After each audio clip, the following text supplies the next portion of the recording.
Donc, j'ai une confession à faire ce matin, et c'est le fait que je n'aime pas demander de l'aide. Je me considère comme une personne assez compétente, qui sait comment trouver des solutions, et donc je suis confiant dans mes propres capacités. Et pourtant, c'est cette surestimation de mon pouvoir qui me met souvent en difficulté. J'ai tendance à me surmener. Je crée souvent de la confusion parce que je ne communique pas avec les autres. Et je me retrouve souvent frustré et débordé. Combien d'entre vous peuvent se reconnaître dans mon expérience? Nous n'aimons pas être dépendants des autres. Nous préférons utiliser Google plutôt que de demander à un ami. Et c'est un problème surtout pour nous. Nous qui sommes dans les pays occidentaux, nous qui valorisons l'indépendance et le pouvoir de l'individu. Nous avons des déclarations qui disent des choses complètement absurdes comme « les hommes naissent et demeurent libres ». Comment? Avez-vous vu un bébé? Un bébé humain est l'une des créatures les moins libres et les plus dépendantes de la planète. Et il reste dépendant pendant longtemps. Je sais, j'en ai 3. J'ai 3 enfants, ils sont hyper dépendants. Et en réalité, nous sommes tous des personnes très dépendantes. Les agriculteurs dépendent des conditions météorologiques pour les récoltes. Les banquiers dépendent du marché pour les investissements. Tout le monde est dépendant, mais nous n'aimons pas l'admettre. Et nous agissons souvent comme si nous ne l'étions pas. Et la Bible dit que l'homme est créé à l'image de Dieu et qu'il est conçu comme une créature dépendante de lui. Et le problème de l'homme est qu'il s'est rebellé contre Dieu et a cherché à vivre indépendamment de lui. Comme un serment qui se coupe de la vigne, nous sommes tous morts et en train de mourir physiquement et spirituellement. Et le plus grand besoin de l'humanité est d'être guéri et être réuni avec le Dieu, la source de la vie. Et notre texte aujourd'hui, dans l'Évangile selon Luc, se focalise sur l'envoi des disciples de Jésus et il a beaucoup à dire sur le sujet de la mission de ses disciples. Mais le thème principal semble être la dépendance des disciples à l'égard de Jésus. Du début à la fin, nous voyons des disciples qui ont besoin que Jésus leur donne sa puissance et qu'il pourvoie aux besoins. Et donc, c'est à cela on va regarder ce matin. Avant de creuser le texte, je vais vous donner un peu de contexte parce qu'on est au milieu d'une série de prédications sur la vie de Jésus dans l'Évangile selon Luc. On l'a intitulé « Sur les traces du Sauveur ». Et on est au chapitre 9. Et à ce stade, pour nous les lecteurs, il n'y a pas de doute sur l'identité de Jésus. Selon Luc, il est le Messie, le roi sauveur promis, qui est venu pour inaugurer le royaume de Dieu. Jésus apporte un message de foi et de repentance en appelant les gens de se repentir, de se tourner vers Dieu pour trouver le pardon de leurs péchés, leur rébellion contre lui, leur désir de vivre une vie séparée de Dieu. Et Jésus a prouvé son identité et la vérité de son message à maintes reprises par ses œuvres miraculeuses et ses guérisons. Il nous donne un aperçu à quoi ressemble le royaume de Dieu. Et maintenant, en cette partie, Jésus envoie ses disciples avec son message, avec son autorité et son pouvoir de guérir. Et c'est un message qui est destiné à être entendu par tous. Et donc Jésus a choisi d'impliquer ses disciples dans la propagation de son message. Néanmoins, même si les disciples sont envoyés, c'est Jésus qui reste la source du message et la source du pouvoir. C'est ce que nous voyons dans le texte ce matin. J'ai intitulé « La prédication envoyée par le Sauveur, avec un sous-titre, c'est Jésus. Jésus pourvoit pour sa mission. Et voilà la structure du texte, versets 1 à 6. Envoyer, prêcher et guérir. Avec une question de qui?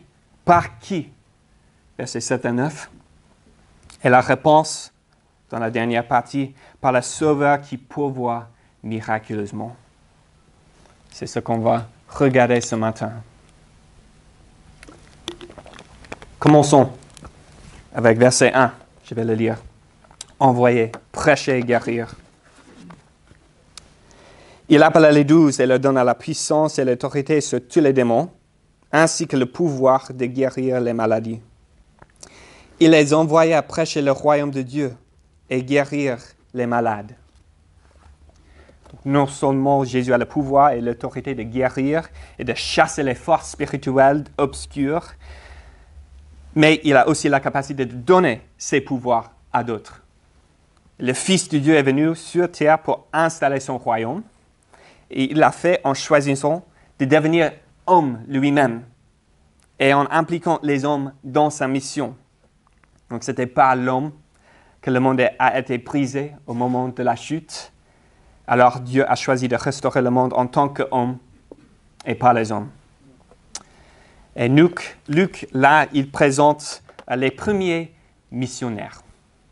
Alors, en France, quand on entend le mot missionnaire, beaucoup de choses horribles peuvent venir à l'esprit.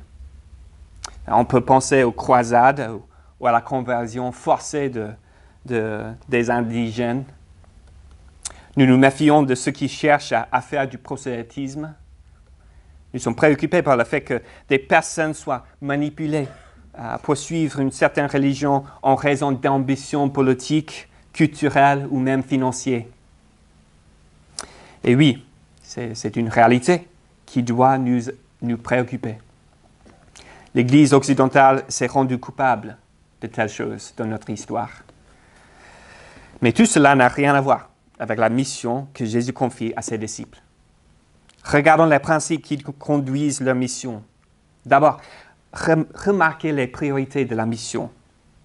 Versets 1 à 2, il parle de prêcher et guérir.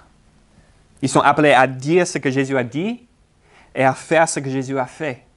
Et leur ministère est censé ressembler au sien. Le pouvoir et leur autorité ne sont pas de nature politique, mais sur les maladies, sur les forces spirituelles obscures. Et ils ont le pouvoir de faire du bien et de servir ceux qui ont besoin d'être servis.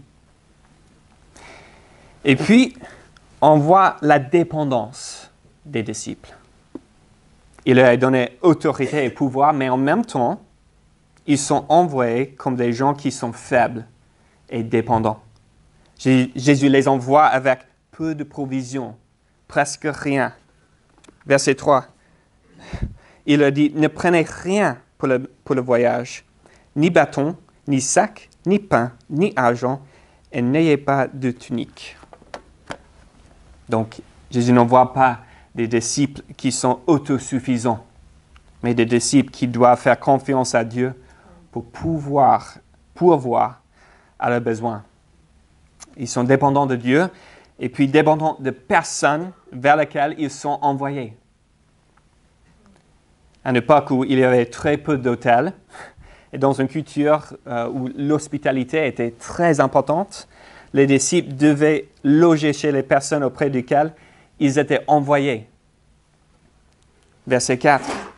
Dans quelque maison que vous entriez, restez-y, et c'est de là que vous partirez.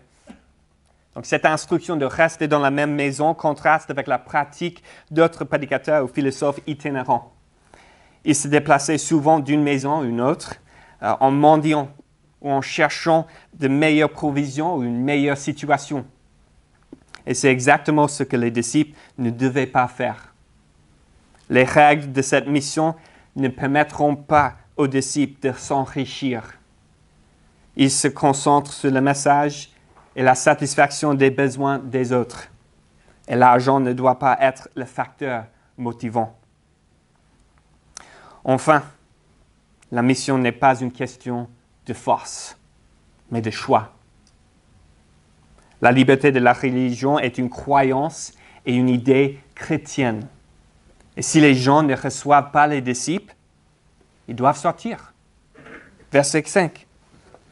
Et partout où les gens ne vous reçoivent pas, en sortant de cette ville, secouez la poussière de vos pieds en témoignage contre eux. Et donc, les gens doivent choisir de recevoir les disciples de Jésus. Et c'est un choix important. Et ce n'est pas forcé, mais c'est un choix important. Parce que de ne pas recevoir les disciples de Jésus, c'est de ne pas recevoir Jésus lui-même.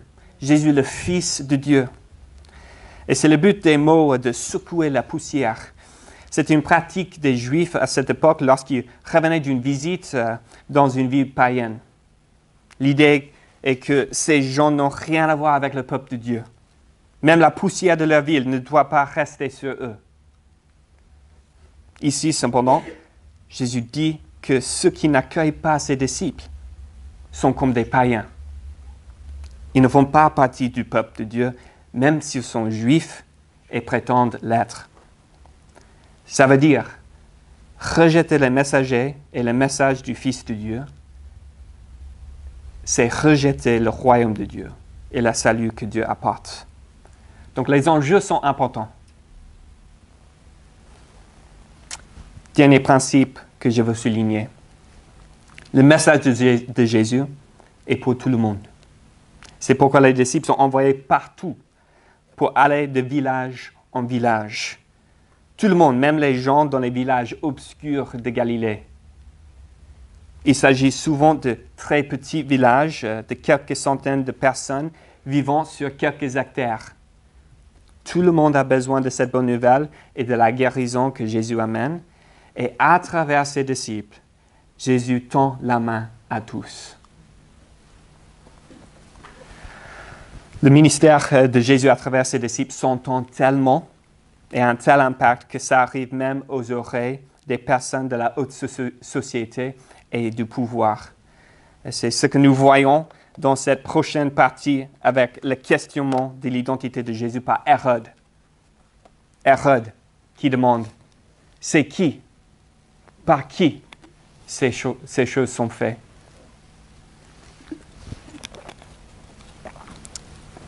Versets 7 à 9. On voit Hérode. Il est roi de cette partie de Galilée. Ce n'est pas la première fois que nous voyons Hérode dans le récit de Luc. Au début du livre, nous l'avons vu emprisonner Jean pour son message. C'était le même message que Jésus apporte. Et Jean et son mouvement représentaient un défi pour son autorité et pour son mode de vie. Et maintenant, nous voyons qu'Hérode l'a exécuté. Il y a un danger inhérent pour ceux qui prêchent le message de Jésus. Et le fait qu'Hérode cherche Jésus, comme nous voyons au verset 9, ce n'est pas une bonne nouvelle. On lit qu'il était perplexe au sujet de Jésus. Pour lui, il semble que le mouvement de Jean a repris, malgré le fait qu'il est tué. Et sa question centrale, c'est « Qui est celui-ci dont j'entends dire de telles choses? Qui est celui-ci » Alors, on lui propose des idées populaires sur l'identité de Jésus de cette époque dans cette région juive. Élie, Jean, un autre prophète de l'Ancien Testament. Et la question de Jésus reste aujourd'hui, 2000 ans après. Il y a toujours des idées populaires. Même aujourd'hui, ils sont un peu plus diverses. Certains disent qu'il était un bon professeur de morale, un sage avec de bons enseignements, mais certainement pas plus qu'un homme. D'autres disent que c'était un rebelle politique qui a défié Rome et est mort en martyr. Et d'autres qu'il était un magicien et un escroc. Et puis d'autres disent que Jésus est l'invention mythique d'une église avide de pouvoir, un amalgame ou une résurrection des croyances égyptiennes, romaines ou astrologiques. Et pour plusieurs, il est simplement l'une des voies d'accès à Dieu. au même titre que les autres. Je ne sais pas comment vous répondriez à cette question, qui est Jésus? Mais je pense qu'on doit tous, comme Hérode a dû le faire, décider. Le mouvement de Jésus, comme nous le savons, n'est pas resté en Galilée. Hérode a peut-être mis fin à la vie de Jean, mais il n'a pas été capable de mettre fin au mouvement de Jésus. Au vu du nombre de personnes qui se réclament du christianisme, comme Jésus avec leur Dieu, ce paysan, un paysan galiléen, est la personne la plus célèbre du monde, peut-être même dans l'histoire du monde. Et il a fait des affirmations incroyables, les plus radicales qui soient. Être le Fils de Dieu, être capable de pardonner des péchés, être la seule voie qui mène à Dieu. Donc, que vous soyez un habitant dans un village, dans la France profonde, ou que vous habitez dans l'Isée, le nom de Jésus arrivera jusqu'à vous et vous devrez décider ce que vous croyez à son sujet. Alors, qui est celui-ci dont j'entends dire de telles choses? Pour Hérode, l'identité de Jésus est floue. Le problème est qu'il est loin de Jésus. Et il se base sur des oui-dire de personnes qui ne sont pas proches de Jésus non plus. Si nous voulons connaître la vraie identité de Jésus, il faut s'approcher de lui et de ses disciples. Et donc Hérode cherche à en savoir plus, peut-être par curiosité ou par malveillance, tandis qu'Hérode, l'homme de pouvoir, est perplexe quant à l'identité de Jésus. Les disciples continuent d'apprendre qui il est. Et dans cette dernière partie, ils apprennent qu'il est le Sauveur qui pourvoit miraculeusement. C'est la dernière partie. Envoyé, prêcher et guérir par le Sauveur qui pourvoit miraculeusement. Donc les disciples, verset 10, appelés apôtres, ce qui signifie ceux qui sont envoyés, ils sont de retour. Et Jésus essaie de faire une pause avec eux pour qu'ils puissent débriefer et peut-être éviter Hérode. Mais les foules les trouvent. Et Jésus les accueille et commence à les enseigner et guérir. Tandis que certains ne reçoivent pas les disciples de Jésus pendant leur mission, Jésus ne refuse jamais personne. Il n'est jamais trop occupé. La foule reste si longtemps que le soleil commence à se coucher. La situation devient préoccupante. C'est une foule de 5000 hommes dans un endroit désert, sans nourriture. Et peut-être que la foule ne s'attendait pas à être là pour si longtemps et ils ne se sont pas suffisamment préparés. Moi, je me souviens d'un voyage en sac à dos au cours duquel mon groupe s'est retrouvé à court de nourriture. Et c'était intéressant. Les gens sont rapidement devenus très désagréables. Les disciples voient le problème et leur instinct, c'est de les renvoyer. C'est une réponse tout à fait naturelle. Jésus, pour sa part, voit une occasion d'enseigner à ses disciples et de révéler son identité encore une fois en tant que sauveur. Un sauveur qui pourvoit nos besoins comme personne d'autre. D'abord, en verset 13, il soulève l'insuffisance des disciples. Il dit aux 12, « Donnez-leur vous-même à manger. » Ce à quoi ils répondent, « Nous n'avons que 5 pains et 2 poissons, au moins que nous n'allions nous-mêmes acheter des vivres pour tout ce peuple. » Avec sa question, Jésus les aide à voir leur propre incapacité à pourvoir pour le peuple. Mais on voit aussi à quel point ils ont vite oublié les jours précédents. Ils viennent de rentrer d'un voyage missionnaire où on leur a demandé de ne rien apporter, même du pain. Et maintenant, ils s'inquiètent pour un manque de pain. Nous sommes tous prompts à oublier ce que le Seigneur a fait dans notre vie. N'est-ce pas? Jésus les envoie préparer le peuple pour la provision qu'il va donner. Et il prend le peu que le disciple lui donne, très peu, et il le bénit. Il le bénit. Et puis, il rompt les pains et les redonne aux disciples pour les donner à la foule. Résultat, verset 17, tous mangèrent et furent rassasiés. Il y a eu même des restes, 12 paniers pleins de morceaux, plus que ce qu'il y avait au commencement, au départ. Rassasiés, ça c'est le mot. Rassasiés. Si vous suivez Jésus, si vous venez à lui pour l'écouter et pour être guéri, vous n'avez pas à vous inquiéter. Vous serez rassasiés. Vous serez comblés. Je veux prendre un moment pour retourner à la question d'Hérode. Ce fameux « qui est celui-ci » Pourquoi Luc a-t-il coupé en deux cette histoire de l'envoi des disciples et puis mis Hérode au milieu? Luc utilise une construction narrative qu'on appelle un sandwich. J'aime les sandwichs. Les sandwichs littéraires et culinaires.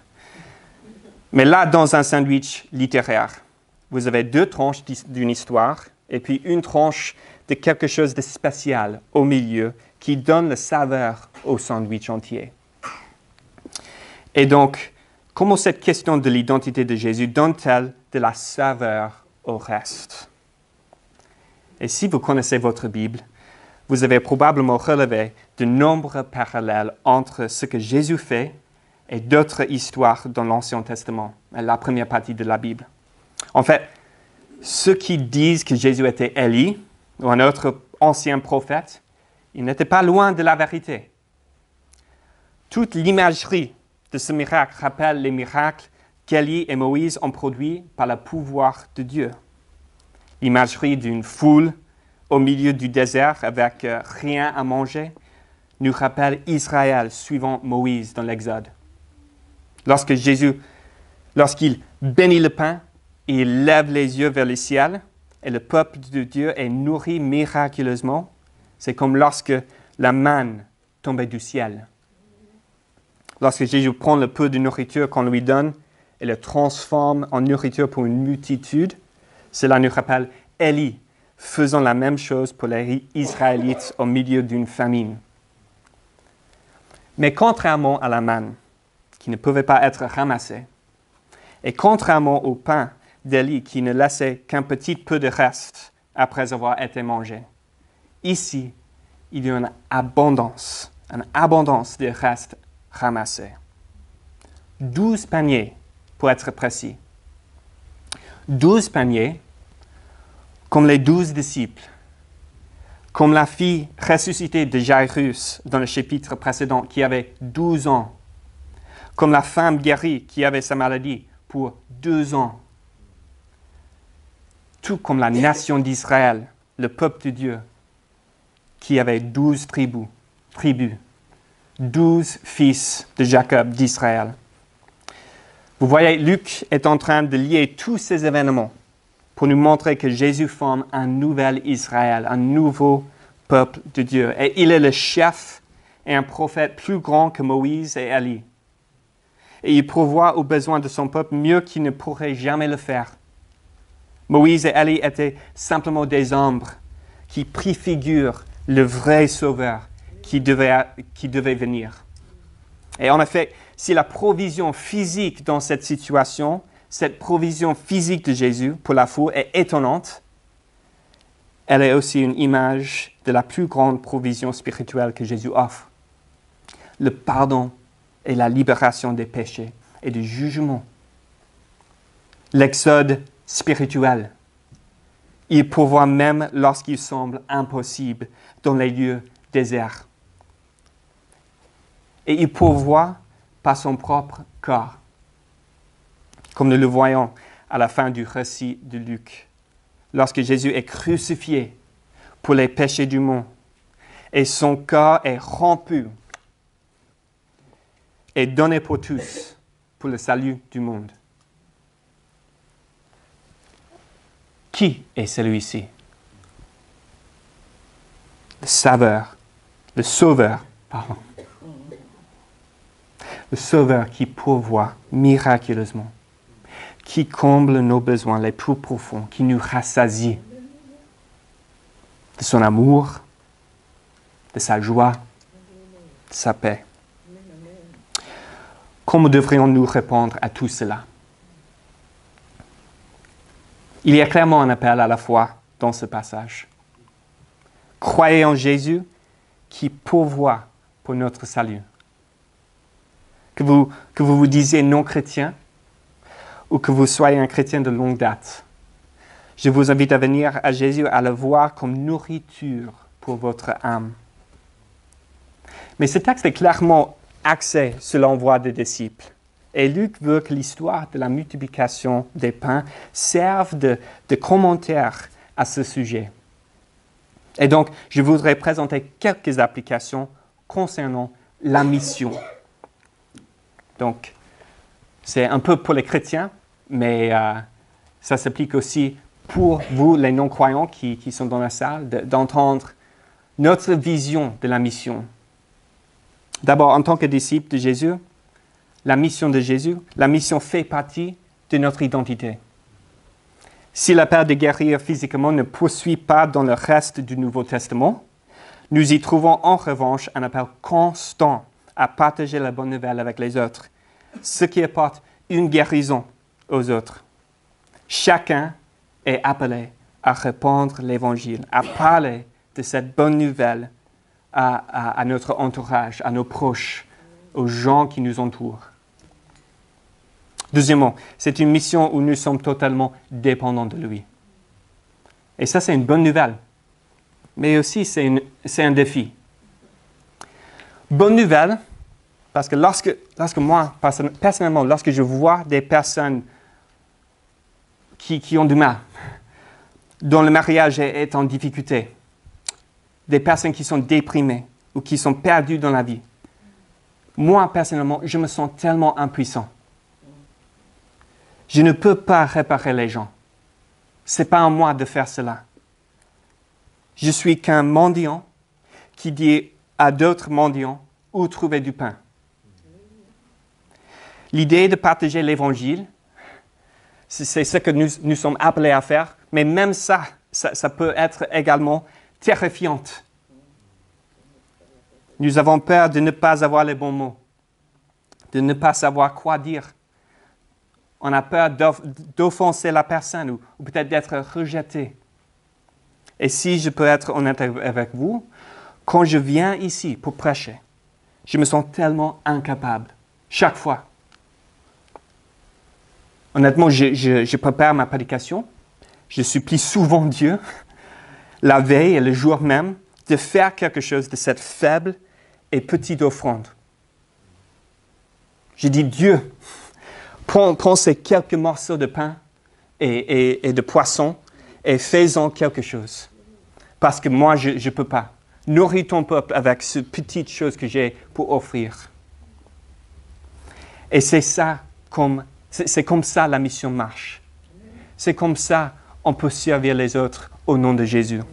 Nous sommes tous appelés à venir à Jésus avec quelques heures, avec nos idées, avec notre peu d'argent, avec notre énergie et nos dons et nos talents, et nous lui disons ensemble, aide-moi. Ben voilà, ma petite baguette et un petit sushi. J'ai pas beaucoup de choses, j'ai pas grand-chose. Fais quelque chose avec ça, s'il te plaît. Mets-le au service de ton peuple. Sois glorifié par ma petite offrande. C'est toi qui pourvois, c'est pas moi. Et honnêtement, vraiment, c'est dans la prière, les amis. C'est dans la prière que cette attitude de dépendance se développe de mieux. C'est en fait dans la prière que nous exprimons notre dépendance d'une manière très pratique. Parce qu'en priant, nous avons choisi de ne pas essayer de subvenir à nos besoins par nos propres moyens. On a choisi de ne pas agir. En fait, plutôt de demander à Dieu qu'il agisse. Amen. Nous n'allons pas acheter des vivres pour tout ce peuple. Nous demandons à Dieu pour l'aide, qu'il agisse. Dernière application. Nous sommes appelés à aller et agir avant d'avoir élaboré tout le plan. C'est ainsi que Jésus envoie ses disciples. Et il les envoie en dépendant des autres pour les étapes suivantes. Il faut prendre des risques pour l'Évangile. Des risques sages, mais des risques quand même. Et nous pouvons les prendre parce que c'est Jésus à la tête de la mission. C'est lui le chef qui pourvoit. C'était un risque de lancer cette église il y a 6 ans. Regardez comment Dieu a continué à pourvoir à nos besoins. Ne n'oublions pas trop vite ce que le Seigneur a fait dans le passé pour nous. Et continuons à avancer en lui faisant confiance pour les prochaines étapes. C'est ça, suivre Jésus en tant que disciple.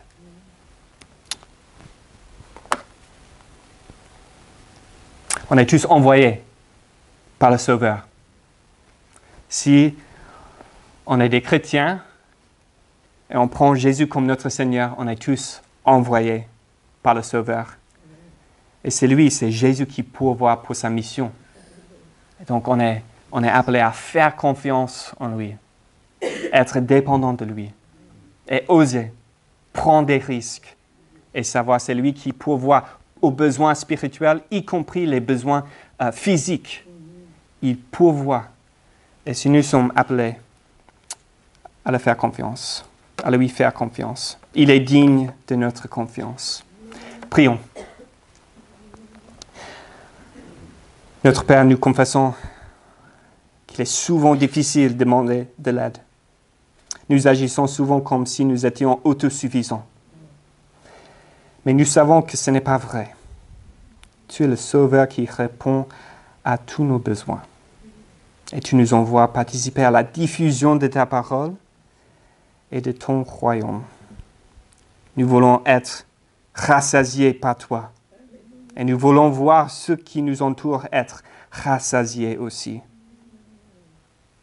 Donc, utilise-nous, Seigneur. Utilise notre petite offrande, nos quelques morceaux de pain et de poisson, et bénis-la. Et bénis ton peuple. Rends-nous humbles pour que nous dépendions de toi et donne-nous la force de dire ta parole et de prendre des risques pour toi. Amen.